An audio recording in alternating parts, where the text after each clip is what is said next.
With silver over $50, this seems to be the real deal this time, and the price could stay at these levels for good. And if they do, I'm sure there's people out there who think that getting in at 50 means you're too late, or this could be the top. And well, I want to give you my insight on what this might be like and how you can get started at $50 or stay motivated at $50.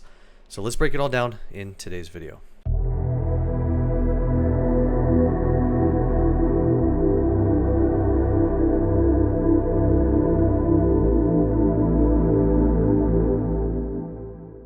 Hi everybody, and welcome back to yet another video. So why does anyone have any sort of hesitation for starting or continuing a precious metal stack? And I find that typically some barriers in people's minds include something like large amounts of money that need to get started, or they get stuck in a state of analysis of paralysis and trying to figure out what types of metals to buy or which premiums to consider or where to buy from. And I think maybe now more than ever, some might think that at $50 of silver, at least, that they think that I waited too long, and I knew when the prices were in the 20s and 30s, I should have gone into that. And now that we're at these $50 levels, there's no way I should even get started because this is already the top, and I missed the boat, right?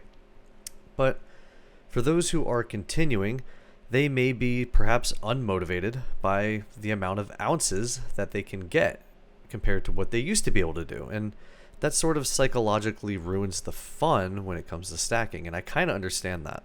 I mean, I remember when I could get a tube of Buffalo rounds for about $400, and now that $400 will only get me 8 rounds. And despite the fact that the value of silver has gone up, but because I view this in terms of how many ounces I can get, it definitely, you can feel the inflation as if that's hitting the metals in some way, and just the same way that we would feel food prices going up or rent prices going up. And we were lucky enough to have silver prices at a low level for such a long time relatively, but now that we're at $50, it definitely buys a lot less than what we're used to. And regardless, as disappointing as it can feel sometimes, the value has gone up, so we should be thankful for that, but it is a double-edged sword that we live and die by as stackers.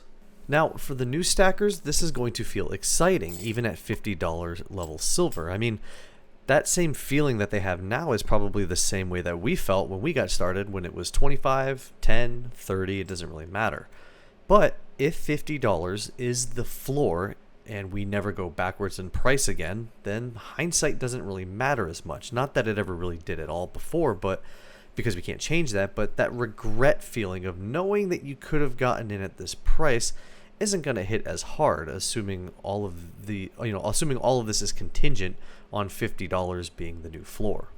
And in the last video, I talked about the risks and benefits of waiting, and regardless of where you are in your stacking journey, waiting, in my opinion, is one of the biggest mistakes that you can make. And waiting for the prices to drop typically will never happen when you want it to. And just like when we buy things, the prices will tend to go down immediately, just as when we sell them, prices will go the opposite direction, they'll go up. And that inverse relationship that seems to exist for whatever reason will always happen, and we can't change that. But the only thing that you can do is to stay consistent, because being consistent will outperform any hesitations. So if you're buying, what's going to be the best thing to go after? Well, whether it's the $50 silver or $10 silver or even $100 silver, the decisions shouldn't really change.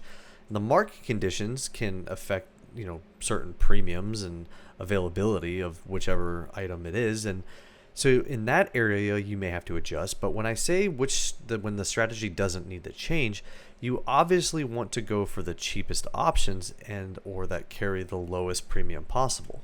And a thought that I've had recently when it comes to premiums is I've noticed a lot of the time I've been hearing something along the lines of, well, I'm not going to overpay for premiums if it's X amount over. And typically that X over is a pretty low number, like $2 to $5 over spot. And what I find interesting is if we use today's price levels of 50, that individual will refuse to pay for anything, let's say $2 over spot, because they don't want to pay the premium and it becomes too expensive. But a week later, the price of silver will go to 52, and that same mentality will exist and carry over. And I was always thinking, why does anybody have a problem with a $2 premium at 50, but have no problem buying at 52 with no premium.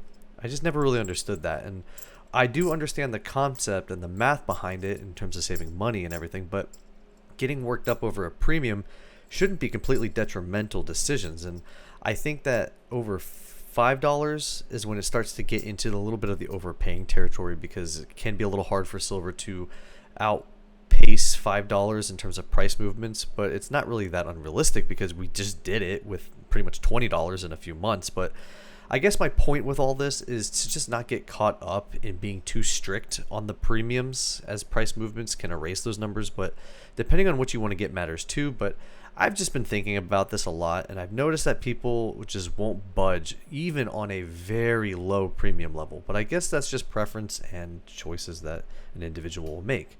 Now, I don't want to pick on people's strategies, because I have my own, and whether or not paying for a premium at all is a mistake is really relative. But I think we all know that overpaying a premium is in general a accepted form of a mistake, but where we draw the line in the sand is going to be relative and can be discussed, and that's okay. But perhaps I'm just a bit more lenient in that area. I don't know.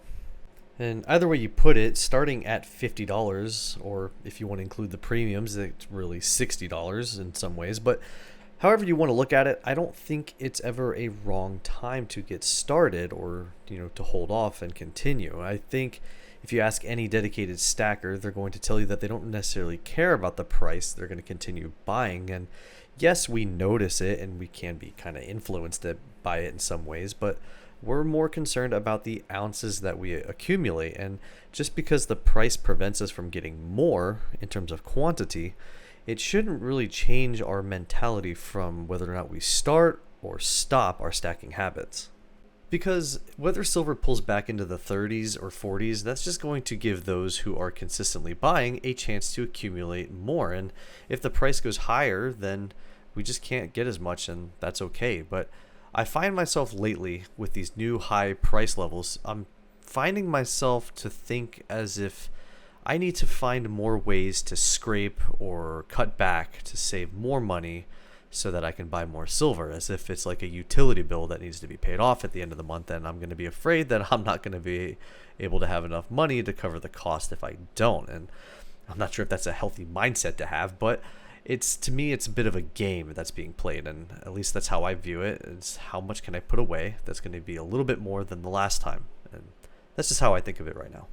And no matter what happens with the prices, I think what really matters is, for those who are new, is to just get started and don't feel like you missed out. And because the only way that you're really missing out is by not participating in it in the first place. And for those who have been stacking for a while, I kind of understand the disappointment sometimes when I can only walk out with a few ounces compared to what used to be, right? But that shouldn't really deter the fun in it. I still enjoy going into my LCS or buying online, and the thrill of doing an unboxing, even with an audience of just myself to share it with. It still feels like day one when I got my first bar of silver ever. And that was almost 5 years ago. And I'm thankful that the feeling hasn't changed, and I hope it never does. But back to my point, I don't think it should be viewed as a price issue. It should be the experience and the journey that you're going into, or that you're in.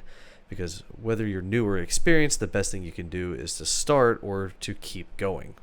That being said, guys, there's no perfect time to start, but I'd love to hear what you guys think of all this. Have you been thinking about getting started? Has the lack of ounces lately been making you feel a certain way? Let me know in the comments what you think. Thank you guys so much for watching, and I'll see you all in the next one. Bye-bye, guys.